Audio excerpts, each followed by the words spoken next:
Amém, igreja? Eu cumprimento a amada igreja com a santa e gloriosa paz do Senhor. Amém. Gostaria de pedir que os irmãos ficassem de pé em reverência à palavra do Senhor e abrissem suas Bíblias em 1 Coríntios, capítulo 2, vamos ler do versículo 1 até o versículo 5.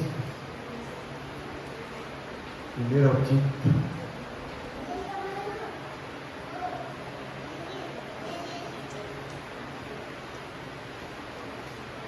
Aleluia, glórias a Deus. 1 Coríntios, capítulo 2, versículo 1 ao 5.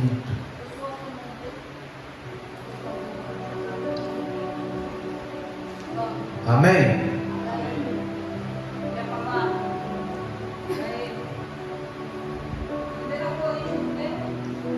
Capítulo 2.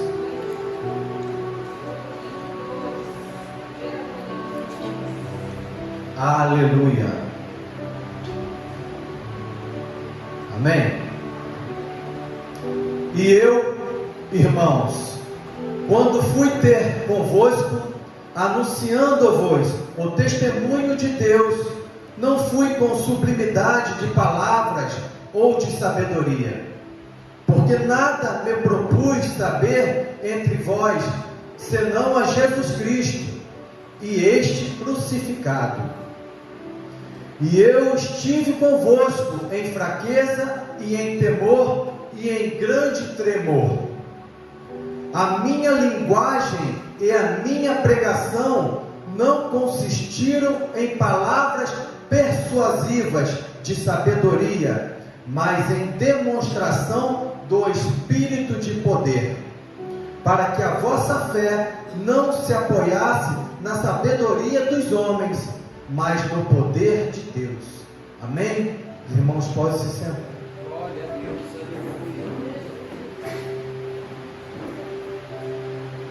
Bem, todos nós sabemos que, primeiramente, a Bíblia menciona o nome Saulo.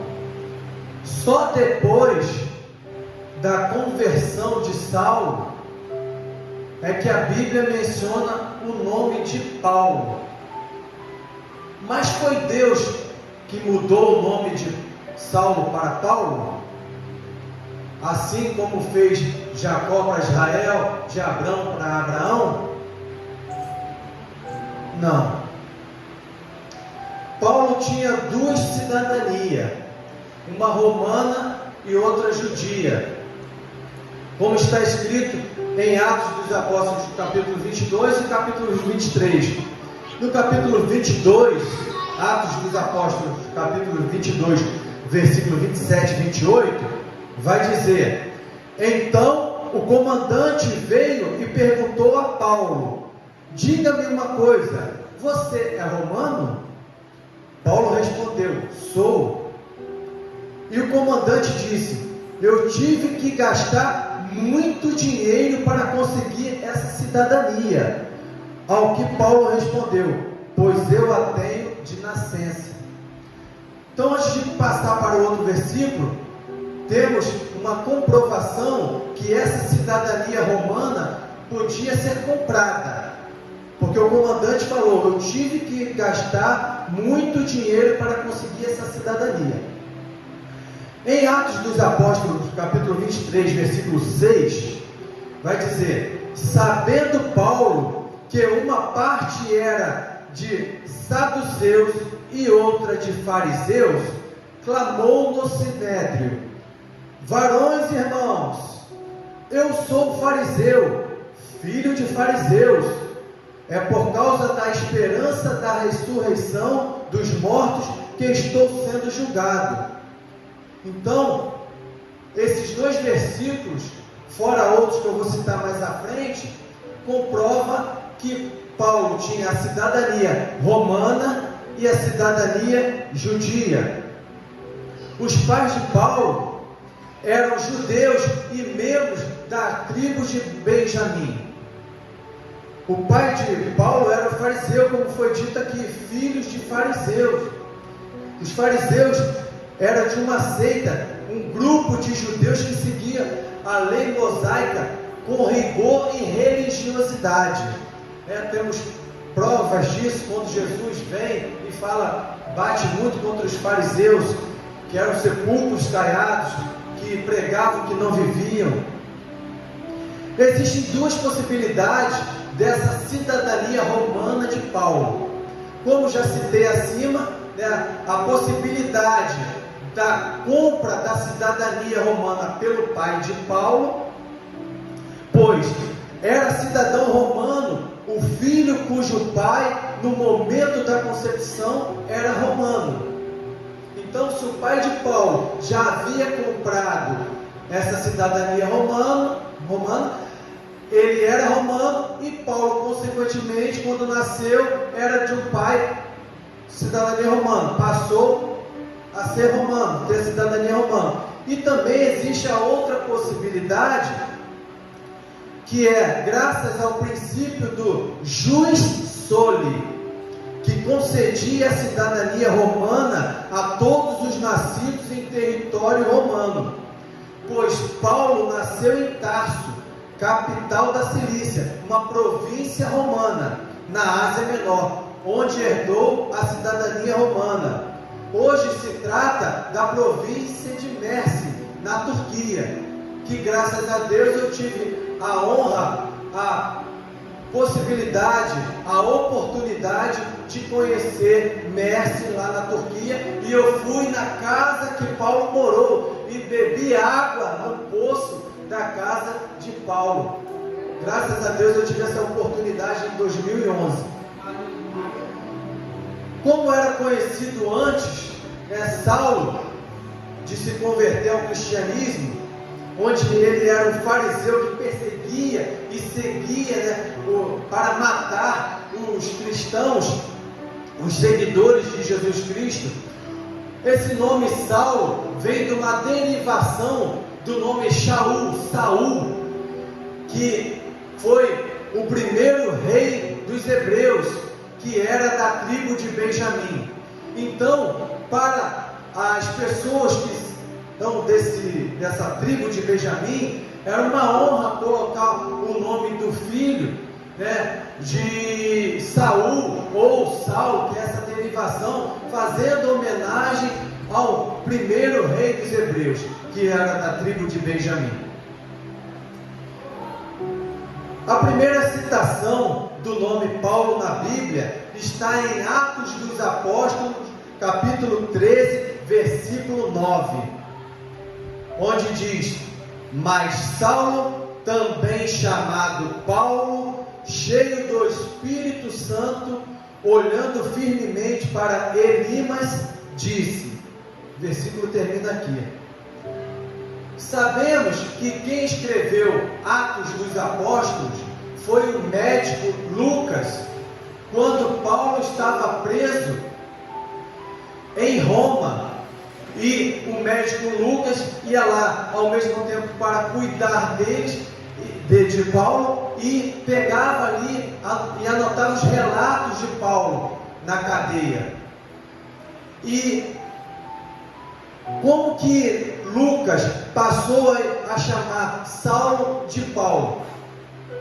Acreditamos que o próprio Saulo deve ter dito para Lucas, para o chamar, para escrever a partir daquele momento como Paulo. Porque, como ele tinha dupla cidadania, o nome Saulo era o nome dele judeu, e ele tinha a cidadania gentia. Então ele preferiu ser chamado pelo nome gentil, porque como ele mesmo ficou conhecido como apóstolo dos gentios, que ele pregava para os gentios.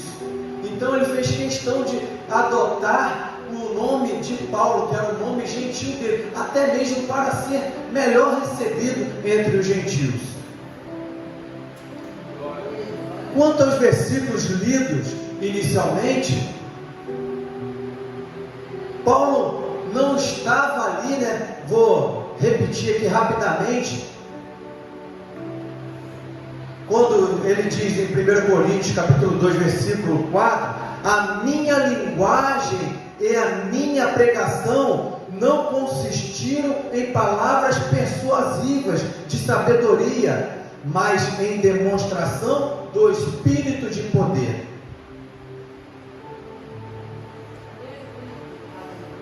Nós sabemos que Paulo era um homem culto. Paulo não estava ali negligenciando o estudo sistemático, né, e dedicado das Escrituras, nem a busca do aperfeiçoamento da arte de pregar. Suas cartas revelam que Paulo tinha total conhecimento e pregava com total sabedoria e, se ele quisesse, com total eloquência. Como diz lá em Atos dos Apóstolos, capítulo 17, do 22 ao 31, aonde eu confundo muito a palavra aerógrafo.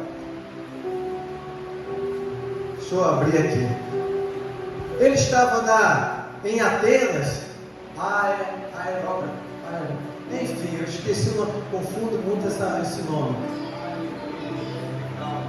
Lá em Atenas, aonde tinha um espaço, aonde tinha muitos monumentos dedicados em homenagem a vários deuses, e Paulo andando ali, ele viu um monumento aonde fazia homenagem ao Deus desconhecido. E Paulo, vendo aquilo, ele começou a pregar falando daquele Deus desconhecido. E ali, para os irmãos que quiserem depois se aprofundar em Atos dos Apóstolos, capítulo 17, versículo 22, olha aí a palavra que eu não está, Atos 17, 22. Areópago, é uma palavra complicada, irmãos. Areópago era o espaço onde tinha vários monumentos a vários deuses. Então Paulo viu um monumento ali que era para o Deus desconhecido, e ali Paulo pregou com total sabedoria, eloquência, e todos viram que Paulo tinha condições, tinha capacidade. Mas Paulo, ao mesmo tempo que ele tinha essa sabedoria, Paulo não fazia questão de pregar, como a missionária falou aqui ainda há pouco, onde muitos buscam pregar com palavras difíceis, com palavras querendo que as pessoas pensem, olha como que ele é sábio, como que ele prega bem. Não, Paulo sabia diferenciar o seu público, e quando ele via que tinham pessoas com menos cultura, menos conhecimento, ele sabia pregar com simplicidade. A intenção de Paulo não era enaltecer a plateia, não era inflamar a multidão, mas sim pregar o Evangelho para que a mensagem de Cristo fosse absorvida, fosse entendida para os ouvintes.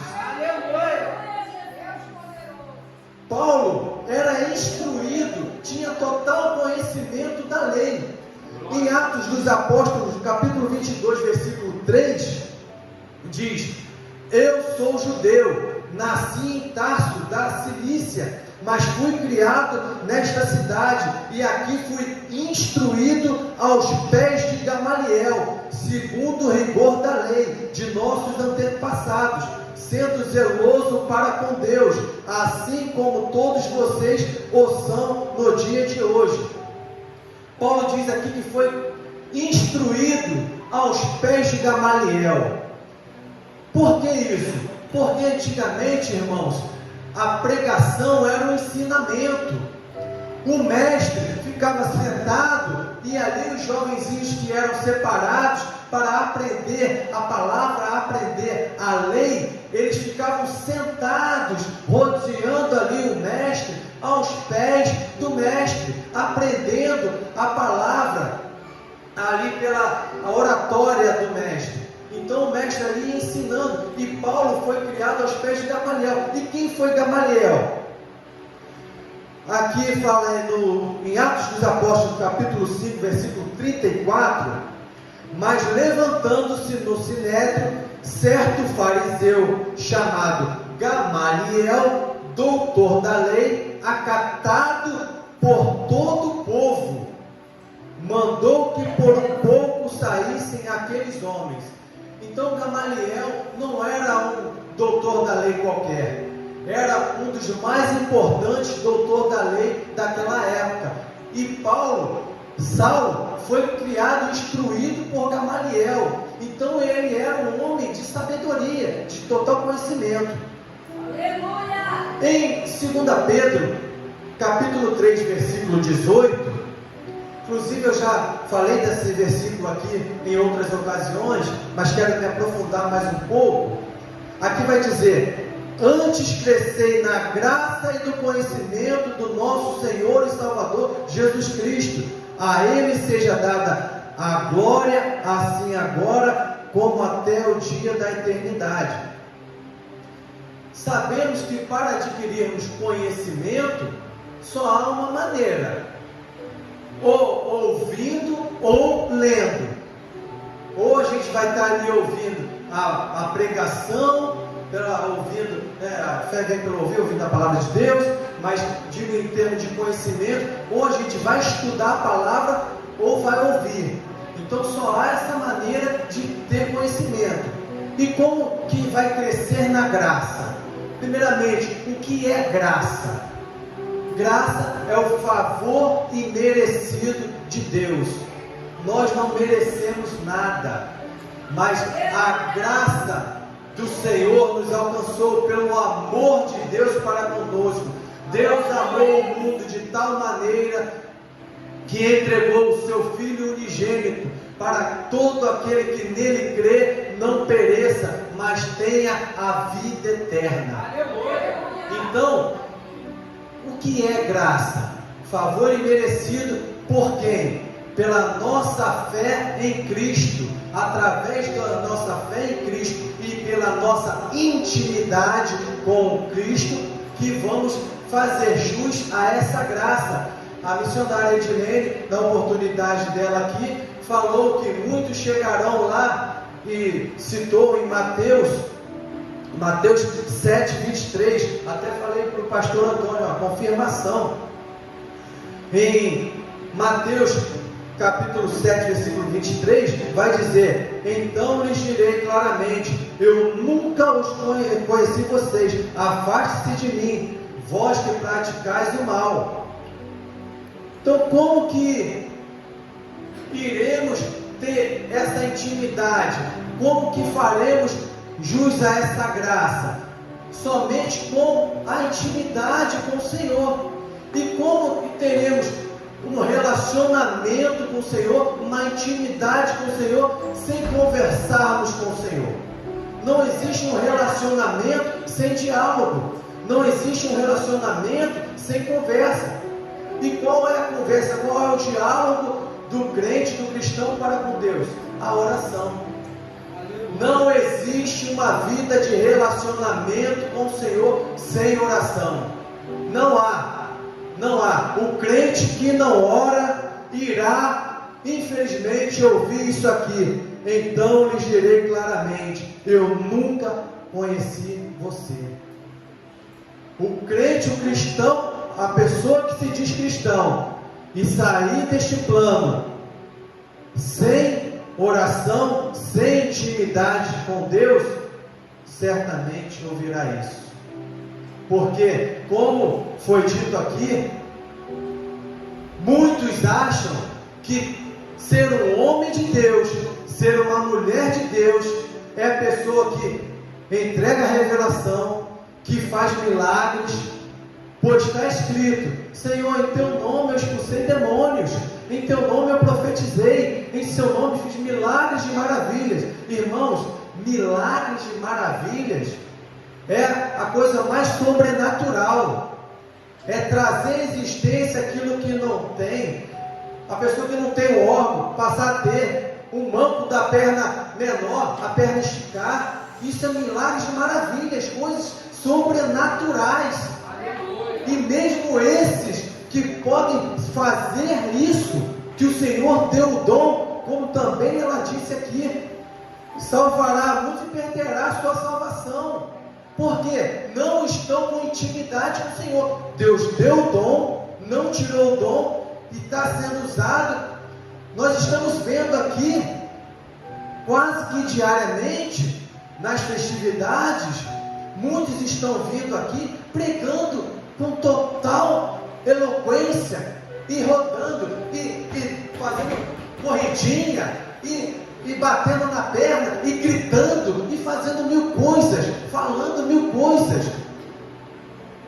O que define uma pessoa, homem ou mulher, de ser um falso ou um verdadeiro profeta, não é a operação que é realizada através dessa pessoa, e sim o caráter.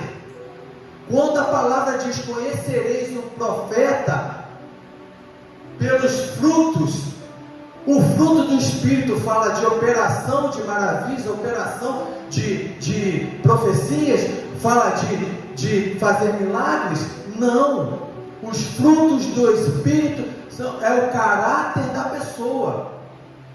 Balaão é uma referência de falso profeta na Bíblia, inclusive citado pelo Senhor Jesus Cristo. Balaão errou alguma profecia? Nenhuma. Balaão tinha revelação com os olhos abertos.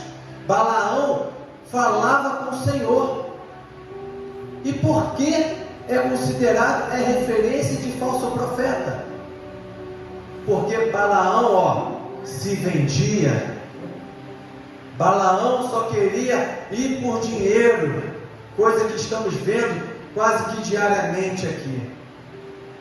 Vimos aqui que não convém citar nomes. Essa igreja eu não venho mais, só foi me dada a oportunidade de 10 minutos.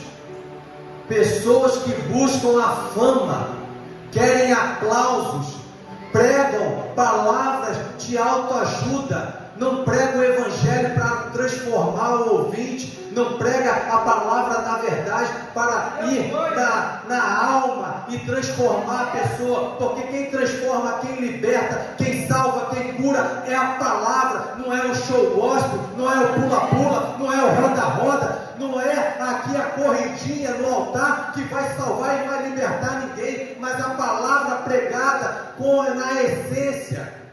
Então muitos estamos vendo que querem aplausos, querem fama, como foi dito, querem agenda. Eu até falei para o pastor Antônio aqui, falei, está falando exatamente o que está escrito aqui que eu irei pregar, confirmação da palavra. Muitos jovens cheios de dons, mas Satanás atuando na mente ali, envaidecidos, jovens cheios de vaidade, porque as pessoas estão aplaudindo, as pessoas estão elogiando. Em Provérbios vai dizer que aquele que elogia a pessoa está causando, assim, não estou me recordando exatamente do versículo, mas causando um tropeço para aquela pessoa cair, porque dependendo, você vai elogiando, aí Satanás vai tocando no ego da pessoa, daqui a pouco a pessoa, eu sou bom, eu sou tal, eu prego, e assim, Satanás vai inflando, e a pessoa quando vê, está longe da essência de Cristo, está pregando muito, mas fora, afastado do Senhor. Então, irmãos, quando a palavra diz, quando Pedro disse lá, crescei na graça e no conhecimento, sim, temos que estudar a palavra, para não ser enganados, fazer como os bereanos, quando for pregado, está ali, deixa eu ver se é isso mesmo, deixa eu ver se está escrito, consultar para que ninguém vos engane. Já falei aqui em outras ocasiões, Satanás foi contra Cristo no deserto, não foi brigando, foi enfrentá-lo através da palavra. A palavra, se for distorcida, ela pode levar a pessoa à perdição. Como sabemos que tem muitas religiões aí, na qual eu já participei, e vou citar aqui, o kardecismo é em cima da Bíblia. Eu já fui lá, já estive lá vários anos, já fui kardecista, li o Evangelho segundo Allan Kardec, li aqueles livros todos, e eu levava a Bíblia lá para o centro kardecista, mas a palavra é distorcida. Mas aqui está escrito: conhecereis a verdade, e a verdade vos libertará. Eu sou o caminho, a verdade e a vida. Ninguém vem ao Pai senão por mim. Aleluia. Então temos que ter conhecimento pleno da palavra do Senhor. Paulo, a confiança de Paulo como pregador não estava na sua sabedoria, não estava no seu intelecto, não estava no seu conhecimento. Paulo, a capacidade intelectual e retórica de Paulo, ele não usava para ali florear as suas pregações. A confiança de Paulo era no Espírito Santo, como foi dito aqui no início, no versículo. Deixa eu voltar aqui. Aleluia. Mas em demonstração do Espírito de poder, não consistiram em palavras persuasivas de sabedoria, mas em demonstração do Espírito de poder. Quer dizer, Paulo, ele confiava no Espírito Santo e não no seu conhecimento. Glórias a Deus.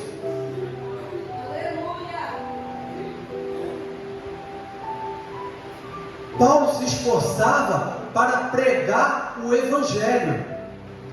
Em Colossenses, capítulo 2, versículo 1, vai dizer: pois quero que saibais quão grande luta tenho por vós, e pelo que estão em Laodiceia, e por quantos não viram a minha pessoa, para que os seus corações sejam animados, estando unidos em amor, e enriquecidos da plenitude do entendimento, em pleno conhecimento do ministério de Deus.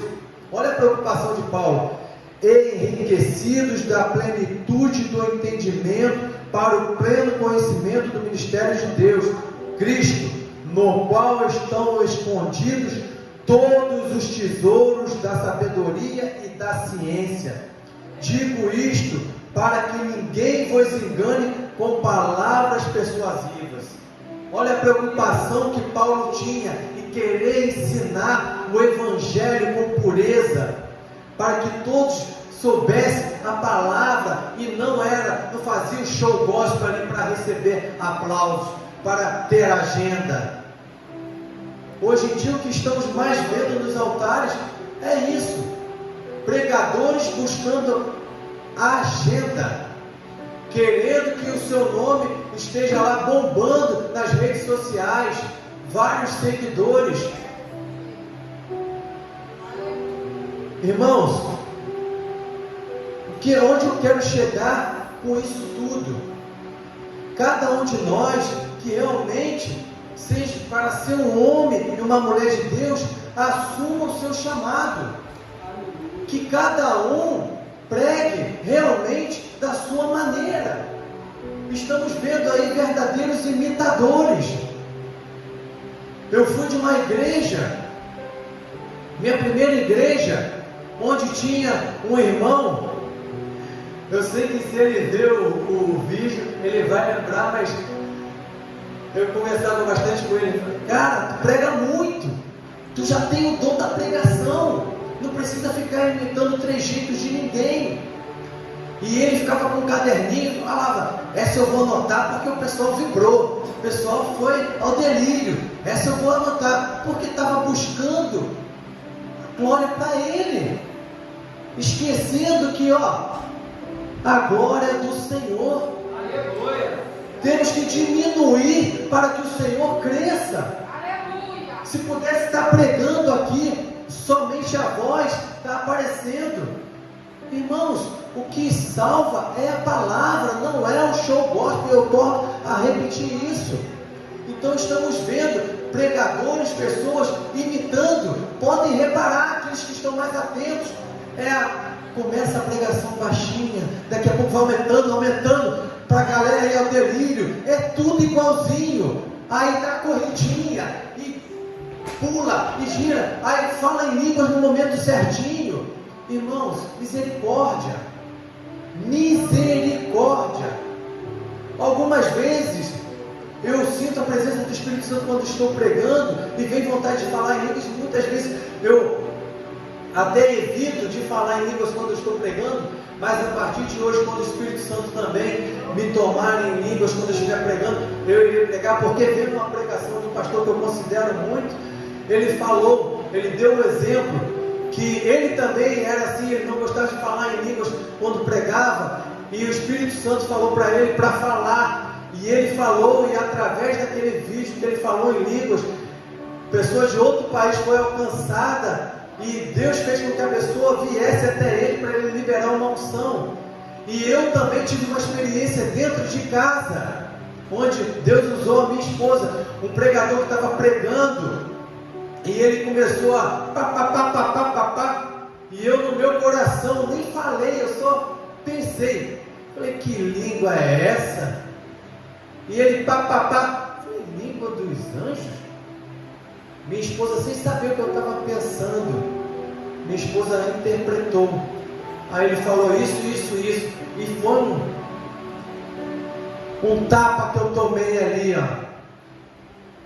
uma correção, um puxão de orelha do Senhor, que o Senhor me deu ali, sem a minha esposa saber o que eu tinha pensado. Então, irmãos, eu também não irei me segurar se por acaso o Espírito Santo me tomar em línguas.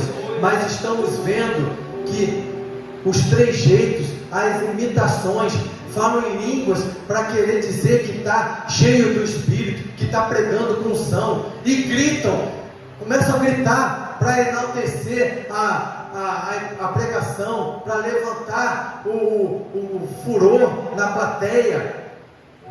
Irmãos, cada um tem o seu jeito de pregar. Que pregue, se a pessoa quiser pregar gritando, se for o jeito dela ser usada assim, amém. Se o Espírito Santo fazer a pessoa dar cambalhota aqui, salto mortal, se for o Espírito Santo que está fazendo, amém.